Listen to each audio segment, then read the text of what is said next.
మానవుడే మహనీయుడు, మనిషే దేవుడు. రేపు జూన్ 4వ తారీఖు వెన్నుపోటు దినోత్సవ కార్యక్రమం జరుగుతుంది.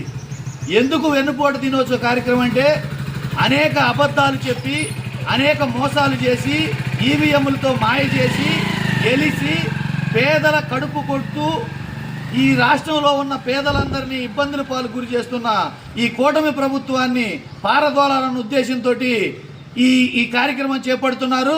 ఈ కార్యక్రమం చేపడుతున్నారన్న ఉద్దేశంతో రాష్ట్రంలో ఉన్న అనేక మంది మీద కేసులు పెడుతూ బెదిరిస్తూ దారుణాలకు పాల్పడుతున్నారు.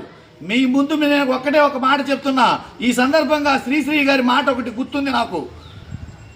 ఎంత కాలితే అంత వెలుగుతాం, అనుకున్నది సాధించేంత వరకు రగులుతూనే ఉంటాం. గల్లీ నుంచి ఢిల్లీ దాకా చూసాం రాజకీయాలు.